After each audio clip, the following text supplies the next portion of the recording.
So how do we help owners do the right thing? And hopefully in terms of the journey you've picked up that actually there's a big group of people out there who actually don't want hassle. They want to have hassle-free walks and holidays and do nice stuff, but actually often we don't give them good information. So how do we work with them and remember that we do need to use the law for the people who are not open to persuasion, because usually there's lots of other stuff associated with them. It's that usually those people are not just having problems with their dogs, there's probably issues with their car not being taxed or planning issues or whatever. You know, there's people in society who are just like that, and that's just as much as we have some angels, we're going to have some devils.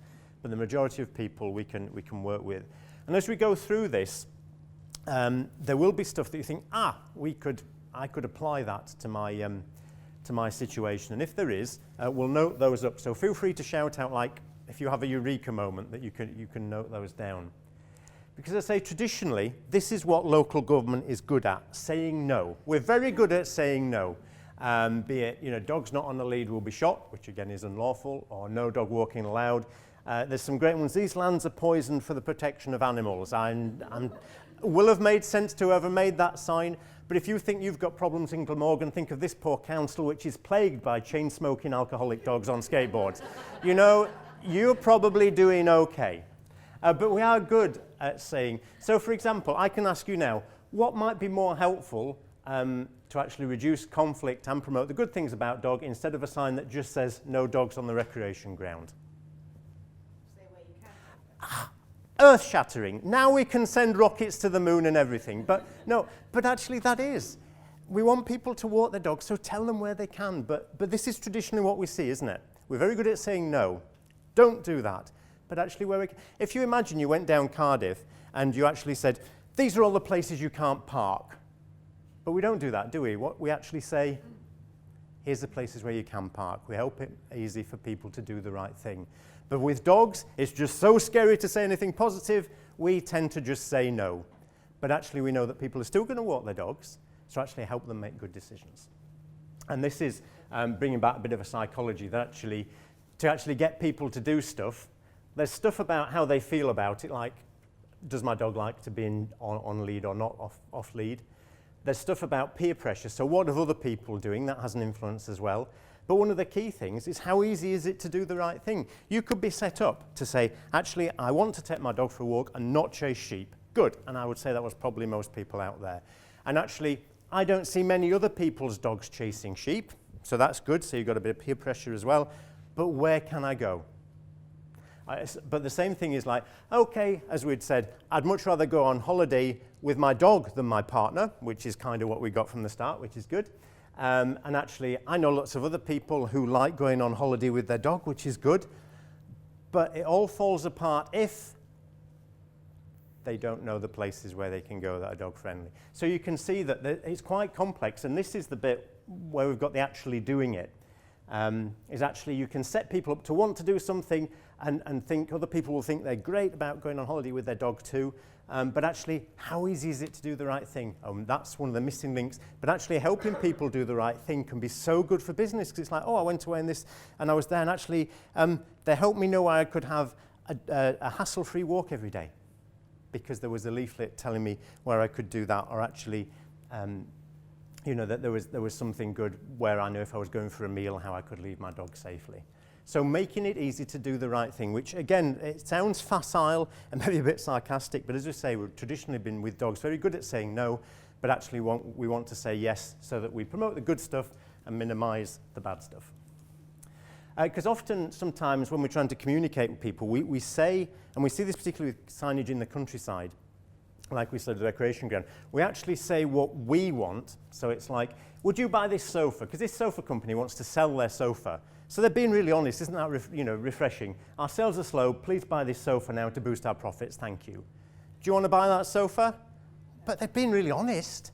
And yet if we change it to like the comfort you deserve, a price you can afford, indulge yourself on this sofa now, again, because we're selling to our market, and that's often what we see with the dog stuff, like the councils where you go and actually, oh, here you are, welcome to X council, here's 10 things we don't want you to do.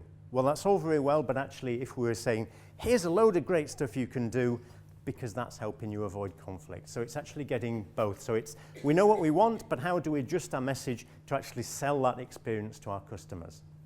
And a really good example is this one.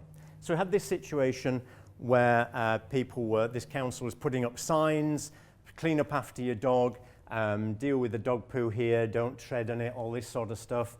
And in this area, they were still getting dog poo left behind and stuff, even quite close to the bin. Any reasons why that might be happening? Bins aren't emptied. People can be lazy. Yay! So it could be lots of reasons, but actually, there's lots of signs here, but what would be the best sign to have on this?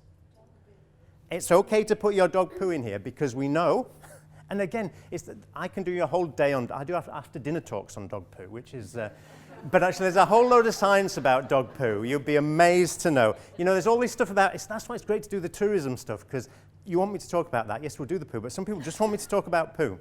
When I go into the kennel club, one of the new members of staff has a sweep each day to say, how long will it be when Steve's in the office before the word poo is mentioned? But it's important, and it happens, as they say.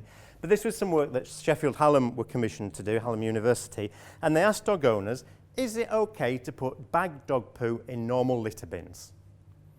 And only about a third said it was okay, 2/3 said no, and then increasingly, like, some people were doing it anyway, so actually it is okay. It is okay to put bagged dog waste in normal litter bins. But actually we don't say that. And we've also got the curious situation with some people that they were doing the right thing, but we're making them feel bad for doing it. You know, so again, so some people are lazy, but actually we know in this situation, just telling them it's okay. So we have this situation. These are some councils where, so you see this litter and dog waste. Not rocket science, but makes a huge difference. And that might be something you want to think about when you go out walking around Cowbridge at lunchtime. Or again, a different way of doing it, dog waste accepted in this bin. As I was saying, if some of you are really into the science, there's a paper I co-authored with University of Central Lancashire about why some people pick up in certain areas or not others. But the key takeaway, and I can send you this, but the key takeaway message is actually helping. Most people do want to pick up if we make it easy for them, but there will always be the devils who don't, and one devil going to one site once a day will look like a big problem over a space of a few days. So in terms of poo, and again, I really want to not spend too long on it, but it's important that I let you know that there are different ways to do it.